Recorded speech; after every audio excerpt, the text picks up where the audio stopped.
Fala pessoal, não aguento mais fazer esse vídeo, já filmei mais de 30 vezes, mas vamos lá, brincadeira.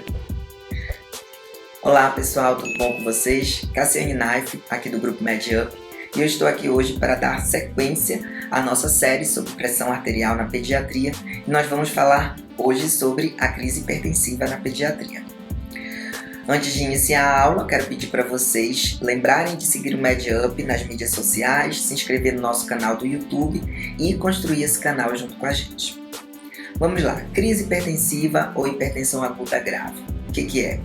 É uma elevação súbita e aguda da pressão arterial. Não se pode determinar exatamente qual o valor de pressão arterial para se considerar uma crise hipertensiva, mas foi observado que a grande maioria das crianças com sintomas relacionados à crise hipertensiva, elas têm valores de pressão arterial sistólica com nível no estágio 2. Então, a gente pode considerar como crise hipertensiva sintomas que podem ser graves, mais aumento de pressão arterial sistólica com nível no estágio 2. Ou quando eu tenho uma elevação acima de 30 milímetros de mercúrio do percentil 95 para crianças abaixo de 13 anos ou acima de 180 por 120 para adolescentes.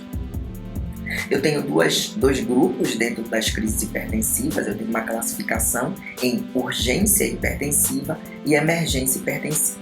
A diferença básica entre eles não está relacionada exatamente ao valor de pressão arterial, mas ao julgamento clínico de que existe risco iminente de vida ou risco de lesão de órgãos-alvo, seja o sistema cardiovascular, sistema renal e sistema nervoso central. Esse risco vai estar presente pela avaliação clínica na emergência hipertensiva. Então, isso faz com que haja uma diferença na abordagem e no tratamento que precisa ser mais intempestivo, mais agressivo, quando eu julgo que trata-se de uma emergência hipertensiva por julgar risco iminente de vida ou de lesão de órgãos-alvo. Bom, então, feito esse diagnóstico de uma crise hipertensiva, baseado no que nós falamos sobre o conceito de crise hipertensiva, desse aumento agudo, súbito de pressão arterial obedecendo esses critérios, o que a gente vai fazer com essa criança? Primeira coisa é o que se faz para toda criança grave, né? Monitorização, depois ABCDE, etc. Dar suporte de oxigênio, pegar veia e importante ressaltar da importância de monitorização dessa criança ou num serviço de emergência bem equipado ou preferencialmente dentro de uma UTI. Principal preocupação nesse momento é se ela ainda não chegou, que ela evolua com ICC, edema agudo de pulmão, convulsão, alteração do estado mental. Essa é a preocupação quando ela ainda não chega nessa situação aqui. O passo número 2 é confirmar que esse valor de pressão está correto. Então a gente vai seguir todos os passos do que nós falamos nas aulas passadas, né, de como medir essa pressão arterial na pediatria, de confirmar. Para essas crianças mais graves, ideal que a gente instale uma medida invasiva de pressão arterial, mas não precisa fazer o procedimento de maneira que retarde o tratamento, né? Quando puder, a gente vai instalar esse catéter de pressão arterial invasiva. Eu preciso confirmar, o meu segundo passo é confirmar, não esquecer de medir a pressão dos 4 membros. Neste momento de uma crise hipertensiva é fundamental medir a pressão dos 4 membros para estar aí de repente diagnosticando, por exemplo, uma coartação de aorta. Depois de confirmado, a gente tem que fazer a diferença. Olha, é uma crise hipertensiva, ok. E aí, é uma urgência ou uma emergência hipertensiva?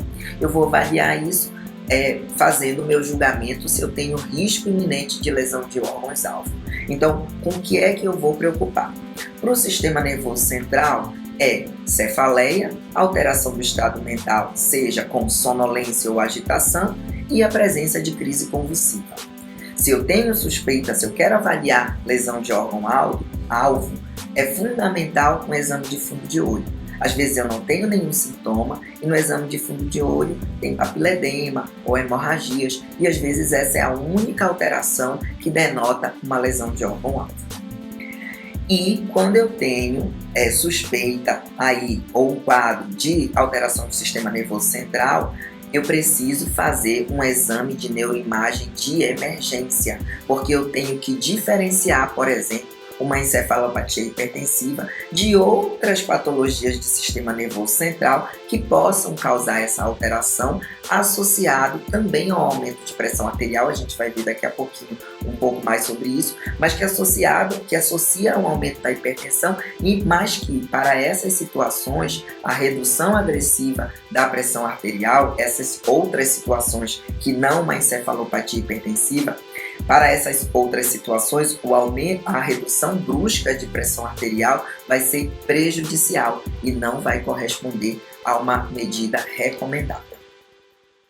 Com relação ao sistema cardiovascular, minha preocupação é com insuficiência cardíaca esquerda, e aí eu tenho que ficar vigilante para taquicardia, taquipneia, sinais de edema de pulmão, ritmo de galope e o aparecimento de um sopro. Com relação ao sistema renal, a presença de hematúria e proteinúria, edema e sinais de insuficiência renal. E o nosso quarto passo é o que eu falei um pouquinho antes aqui, quando eu falei do sistema nervoso central, que é o cuidado que se deve ter para identificar condições em que a redução da pressão arterial está contraindicada. Quais são essas situações? Situações que cursam com o aumento da pressão intracraniana. E aí a gente vai ter que fazer a diferenciação entre hipertensão intracraniana e encefalopatia hipertensiva. Então, esse quadro neurológico que eu estou vendo, associado ao aumento de PA, é uma encefalopatia hipertensiva ou é uma outra condição clínica que leva ao aumento da pressão intracraniana? Por exemplo, um tumor do sistema nervoso central, uma hemorragia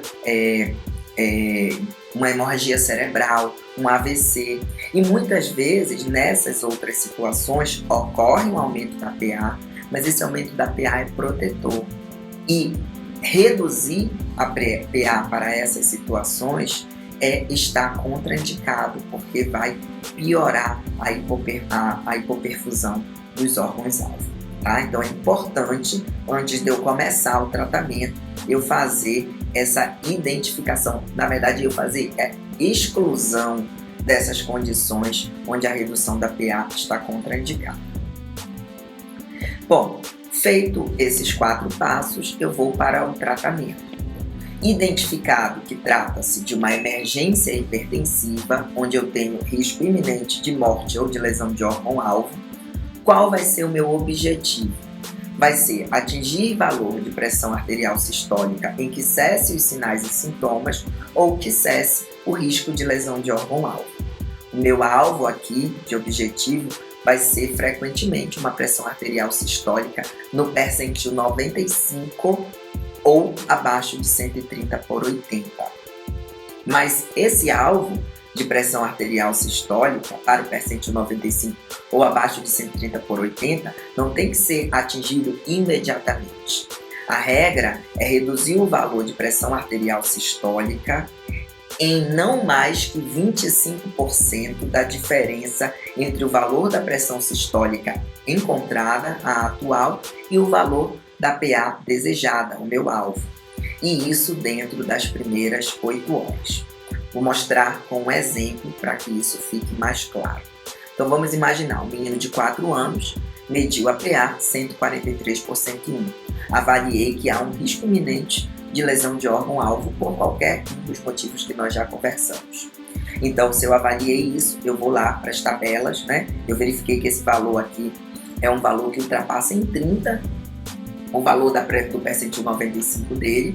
O percentil 95 dele, eu olhei na tabela, é 108/66. Ou seja, meu alvo, então, de pressão sistólica é o percentil 95, 108. Para quanto eu tenho que baixar essa pressão arterial sistólica? Para 108? Não. Por quê? Porque eu sei que a regra é reduzir o valor de pressão sistólica em até 25% da diferença entre o valor atual, que é esse aqui, e o valor desejado, que é esse aqui.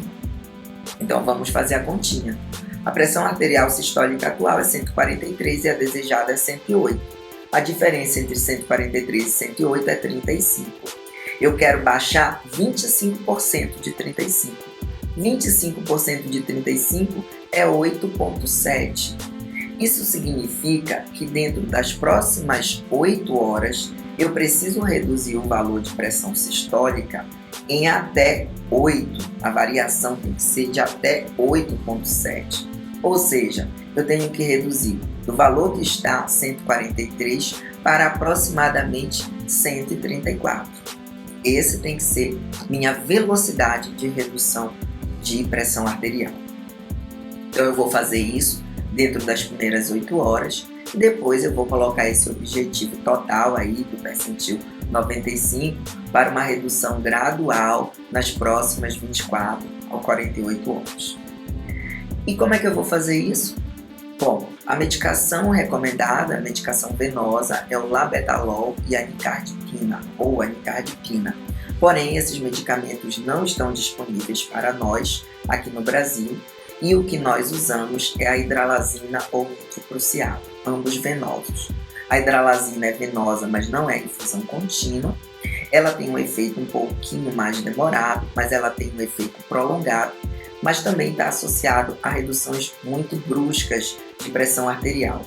Então, na prática, a gente acaba usando frequentemente o nitroprusiato de sódio. O nitroprusiato é dado em infusão contínua, iniciar com a dose de 0,3 a 0,5 microgramas por quilo por minuto, aumentando progressivamente de acordo com o resultado, a gente vai titulando a droga e o máximo que pode ser feito é até 10.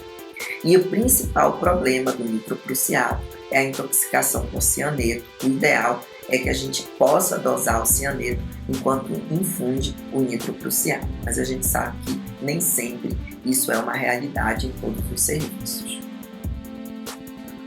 Bom, além da droga específica para diminuir a pressão, se a gente entende que naquele caso a gente tem excesso de volume, com risco aí de ICC e de insuficiência cardíaca esquerda, levando a edema agudo de pulmão, a gente pode associar um diurético como, por exemplo, a furosemida, sempre associado e nunca como droga exclusiva, droga única.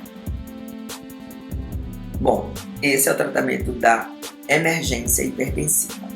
Para a urgência hipertensiva, a gente entende que o risco de vida não é iminente, nem o risco de lesão de órgão-alvo. Qual é o nosso objetivo? É cair essa pressão sistólica para o percentil 90 ou abaixo de 130/80 para adolescentes. Mas em algumas situações, a depender se a gente considera que esse aumento da pressão não foi tão rápido assim, já é uma doença que está se instalando há algum tempo, a gente pode também estar objetivando um percentil de 95, isso é muito individual. Para a urgência hipertensiva, o principal é determinar se realmente foi um início agudo ou se é uma condição crônica.